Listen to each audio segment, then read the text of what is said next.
ہر انسان کی یہ چاہت ہوتی ہے کہ میری آرزوئیں اور تمنائیں پوری ہو جائیں۔ جب وہ دیکھتا ہے کہ جس بندے کے پاس مال زیادہ ہے وہ اپنی مرضی کے ہر کام کو کر لیتا ہے، تو انسان مال کمانے کے پیچھے پاگلوں کی طرح لگ جاتا ہے، خود بھی کمانے میں اور اپنی اولاد کو بھی اسی راستے پہ لگا دیتا ہے۔ بزنس مین ہے تو اولاد کو بھی بزنس میں ساتھ لگا لیتا ہے، فیکٹری اونر ہے تو اپنی اولاد کو بھی فیکٹری چلانے میں لگا دیتا ہے، حتیٰ کہ چھوٹے بچوں کو وہی مضامین پڑھاتا ہے جن سے بعد میں وہ اچھی جاب کر سکیں اور مال کما سکیں۔ گھر کے ہر فرد کو مال کمانے کے لیے تیار کیا جاتا ہے، حتیٰ کہ گھر کی عورتوں کو بھی ایسی تعلیم دی جاتی ہے کہ ضرورت پڑنے پہ وہ بھی جاب کر سکیں اور پیسہ کما سکیں۔ تو وقت کے ساتھ ساتھ پیسہ کمانا گویا بندے کا مقصد بن جاتا ہے، اور یہ بہت بڑی غلط فہمی ہے، کیونکہ پیسہ زیادہ ہونے سے انسان کی آرزوئیں پوری نہیں ہوتی۔ پیسے سے انسان کتاب تو خرید سکتا ہے، علم تو نہیں خرید سکتا، دوائیں تو خرید سکتا ہے، صحت تو نہیں خرید سکتا۔ پیسے سے انسان اچھے کپڑے تو خرید سکتا ہے، خوبصورتی کو تو نہیں خرید سکتا۔ پیسے سے انسان دوسرے کی خوشامد کو تو خرید سکتا ہے، کسی کے دل کی محبت کو تو نہیں خرید سکتا۔ تو پیسے سے ہر چیز تو نہیں خریدی جا سکتی، اسی لیے جن کے پاس پیسہ جتنا زیادہ ہوتا ہے آپ دیکھیں گے کہ وہ اتنا پریشان زیادہ ہوتے ہیں۔ پیسہ آتا ہے تو اپنے ساتھ وبال بھی لے کے آتا ہے، کبھی اولاد نافرمان، کبھی بیوی نافرمان، کبھی صحت کی مشکلات، کبھی اور اسی قسم کے مسائل، اور پھر دل بے چین رہتا ہے۔ چنانچہ پچھلے دنوں ہمارے ایک ساتھی نے مجھے ایک ڈاکومنٹ پرنٹ کر کے دی کہ دنیا کے 22-23 وہ بندے جو سب سے زیادہ امیر سمجھے جاتے تھے، جو بلینر تھے، ملینر کی بات نہیں ہے، بلینر تھے، ان کا انجام کیسا ہوا۔ تو میں پڑھ کے حیران ہوا کہ ان 22-23 میں سے کوئی 18-20 نے تو خودکشی کی، سارے کے سارے ڈپریشن کے مریض، ان کو ہاسپٹل داخل کروایا گیا، ان کے ساتھ پاگلوں والا جو ہے نا وہ معاملہ کیا گیا۔ میں حیران تھا کہ ان لوگوں کے پاس مال و دولت کے اتنے خزانے ہیں، پھر کیوں پریشان ہیں؟ تو لکھا ہوا تھا کہ ان کے دل میں سکون نہیں تھا، پریشانی تھی۔ تو جو دنیا کے سب سے امیر لوگ ہوں ان کے دلوں میں اگر یہ پریشانی ہے تو اس کا مطلب یہ کہ سکون مال و دولت سے خریدنے والی چیز نہیں ہے۔ یہ عجیب بات ہے کہ ہم لوگ سکون حاصل کرنے کی نیت سے ہر وہ کام کرتے پھرتے ہیں جو انسان کو بے سکون بناتا ہے۔ یہ غلط فہمی ہے ہماری۔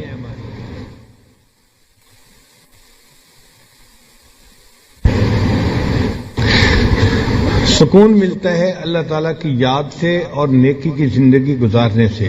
الا بذکر اللہ تطمئن القلوب، جان لو اللہ کی یاد کے ساتھ دلوں کا اطمینان وابستہ ہے۔ آپ اگر غور کریں تو دنیا میں مختلف چیزوں سے نفع اٹھانے کے طریقے مختلف ہیں۔ پانی سے نفع اٹھانے کے طریقے اور ہیں، آگ سے نفع اٹھانے کے طریقے اور ہیں، ہوا سے نفع لینے کے طریقے اور ہیں، مٹی سے نفع لینے کے طریقے اور ہیں، جدا جدا طریقے ہیں۔ ذہن میں سوال پیدا ہوتا ہے وہ کون سا طریقہ ہے کہ جس سے کہ ہم اللہ تعالیٰ کی ذات سے فائدہ اٹھانے والے بن جائیں، اللہ کے خزانوں سے فائدہ لینے والے بن جائیں، وہ طریقے کون سے ہیں؟ اس کو سمجھانے کے لیے ہمارے آقا اور سردار حضرت محمد مصطفیٰ احمد مجتبی صلی اللہ علیہ وسلم دنیا میں تشریف لائے، اور انہوں نے آ کر یہ بات سمجھائی کہ لوگوں، اگر تم میرے نقش قدم پر چلو گے تو اللہ کے خزانوں سے سب سے زیادہ فائدہ اٹھانے والے تم بن جاؤ گے، اور اگر اس کی خلاف ورزی کرو گے تو نقصان پانے والے بنو گے۔ فرمایا ان اللہ جعل العزت والوقار لمن تابع امری، کہ جس بندے نے میرے حکم کی فرما برداری کی اللہ نے اس کے لیے عزت اور وقار کو لکھ دیا۔ وجعل الذلۃ والصغار علی من خالف امری، اور جس نے میرے حکم کی مخالفت کی اللہ نے اس کے لیے صغار، چھوٹا پن اور ذلت کو لکھ دیا ہے۔ تو دنیا میں کامیاب زندگی گزارنے کا ایک ہی راستہ ہے جس راستے پر اللہ کے پیارے حبیب صلی اللہ علیہ وسلم چلے، اور انہوں نے ہمیں اس راستے پہ چلنے کا حکم عطا فرمایا۔ اس کے سوا کوئی دوسرا راستہ نہیں ہے۔ آج دنیا ٹھوکریں کھا رہی ہے، کوششیں میں لگی ہوئی ہے، لیکن اس کے بعد مال دولت سمیٹنے کے باوجود پھر پریشان ہے۔ آپ جس بندے سے بات کر کے دیکھ لیں آپ کو وہی بندہ پریشان نظر آئے گا، اور پریشانیاں بتانی شروع کرتے ہیں، اللہ کی شان کے پریشانیاں ختم ہی نہیں ہوتی، آپ سنتے چلے جائیں سنتے چلے جائیں، اتنی لمبی حکایتیں ہوتی ہیں کہ بندہ سن کے حیران ہو جاتا ہے، تنگ آ جاتا ہے۔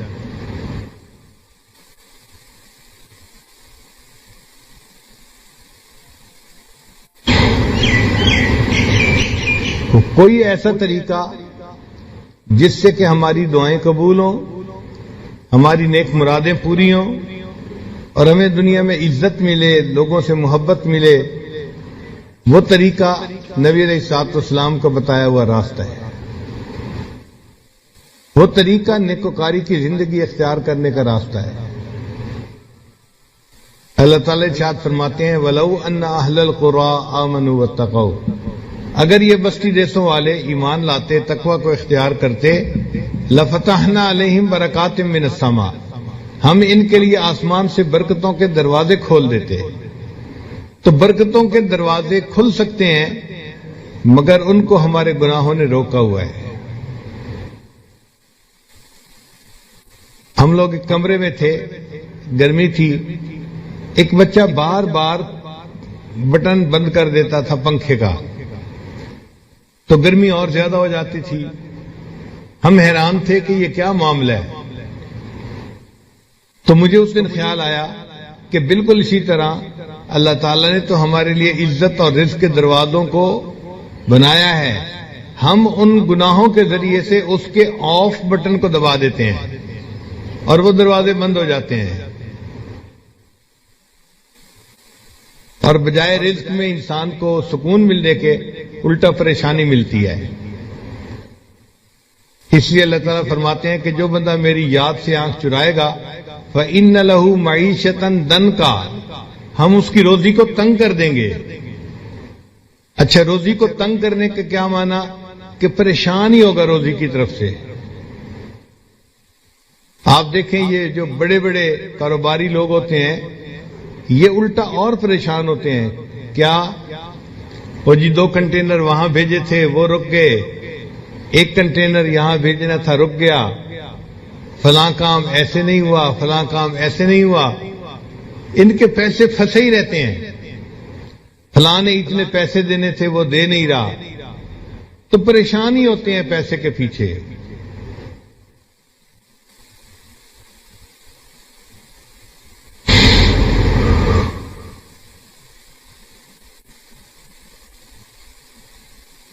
اور کئی مرتبہ ایکسپینشن کے چکر میں شیطان ڈال دیتا ہے۔